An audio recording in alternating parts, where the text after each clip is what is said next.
जरूर जौनपुर से चुनाव लड़ना है हमको और पार्टी की जिम्मेदारी है। पार्टी अगर हमें यहाँ से उत्तरदायित्व देती है तो निश्चित रूप से चुनाव लड़ेंगे जेडीयू से। धनंजय सिंह नाम तो सुना होगा, धनंजय सिंह का, प्रकाश जी बहुत बड़ा माफिया है ये जो धनंजय सिंह हैं, सुना होगा आपने नाम इनका, सुना है सर? हाँ बिल्कुल, बतलाइए, आगे बोलिए। नीतीश कुमार को लेकर तो सब जगह चर्चा हो रही है पूरे देश में। उत्तर प्रदेश की सियासत में जौनपुर एक जगह है, आप सब लोग जानते होंगे। जौनपुर जानते हैं सब, आरबी उपाध्याय जी, मुन्ना खान जी बिल्कुल जानते हैं जौनपुर। एक मिनट, जौनपुर में बड़ी हलचल हो रही है। उसकी वजह यह है, ये जो धनंजय सिंह हैं, सुनने में आ रहा है कि जेडीयू का चेहरा होंगे और जो टिकट फाइनल होगा उसमें ये चुनाव लड़ सकते हैं। और मुन्ना खान साहब कह रहे हैं वो बहुत बड़े माफिया हैं, तो यानी माफिया आपकी टिकट से चुनाव लड़े। देखिए ये जो बात कही है जी, ये आपने कहां से निकाली और केवल सुनने के आधार पर मैं इस बात पे अपना पक्ष रखूं, ये कोई विषय ही नहीं है। वो जेडीयू के राष्ट्रीय महासचिव हैं जो जौनपुर से आते हैं। ठीक है, कोई बात नहीं, मगर जो है जो भी कुछ है वो हमारा संगठन तय करेगा किसको कहाँ क्या किस तरीके से देना है। वो इस सीट से सांसद रह चुके हैं सर 2009 में। कोई बात नहीं, और अलायंस के साथ में वो कहाँ पर किसको क्या सीटों के बंटवारे होंगे, वो एकदम औचक आपने किसी का नाम ले दिया और उसके बारे में मैं टिप्पणी कर दूं। नहीं, बहुत परिचित नाम है उत्तर प्रदेश की सियासत का। मैं अच्छी तरह जानता हूँ ये मगर जो है ना, कार्यशैली भी जानते होंगे फिर तो आप।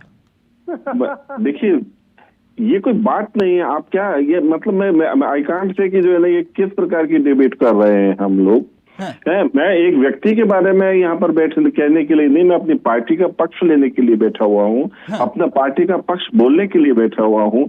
आप किसी व्यक्ति के बारे में और उसका क्या कैरेक्टर है और किसके उसके बारे में क्या बातचीत है, ये बात थोड़ी मैं लेकर के बैठा हुआ हूँ।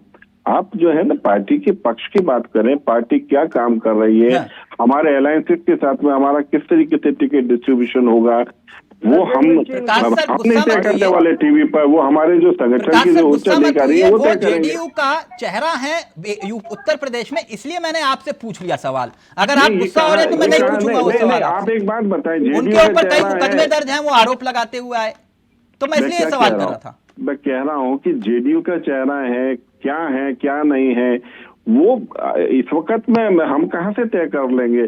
कल अब वहां से जो है ना मुख्यमंत्री बने हैं, वो अभी कल तो यहाँ पर आए हैं। अभी टिकटों का भी फैसला हो गया, जौनपुर से उनको टिकट दे दिया गया है। ऐसा थोड़ी होता है। आने दो, समय आने दो, क्या होता है क्या नहीं होता है। पार्टी भारतीय जनता पार्टी जो है, हमारे यहाँ पर इस प्रकार की बहुत सावधानियां रखी जाती हैं। अरे जी, दरअसल प्रकाश सर ये कह रहे हैं कि भाई वो क्रिकेट खेलते हुए, भले ही आप लोगों ने ट्वीट किया होगा, आप लोगों को याद होगा अखिलेश यादव ने कि वो आईपीएल बना लो और वो माफिया इतने अपराध मुकदमे दर्ज, वो कह रहे हैं कि हमारे यहाँ पूरी जांच पड़ताल के बाद ही टिकट डिक्लेयर किया जाता है। देखिए, सबसे बड़ी चीज है कि आपके सवाल से वो मतलब सहमत नहीं हो रहे थे भाजपा के प्रवक्ता जी। उनको बड़ा तकलीफ हो रही थी कि आप ऐसा सवाल क्यों पूछ रहे हैं जिसका उत्तर वो नहीं दे सकते हैं। सबसे बड़ी चीज ये है, और भारतीय जनता पार्टी का चाल चरित्र अब जनता के सामने धीरे धीरे पूरी तरह से स्पष्ट हो रहा है कि इनका कोई न नीति है न रीति है। दरिया तेरी खैर नहीं, बूंदों ने बगावत कर ली है। नादा न समझ बुज़दिल, इसको लहरों ने बगावत कर ली है। ए तलवार तुझे झुकना होगा, ए तलवार तुझे झुकना होगा, गर्दन ने बगावत कर ली है। अब देश की जनता में उबाल आ रहा है, उफान आ रहा है।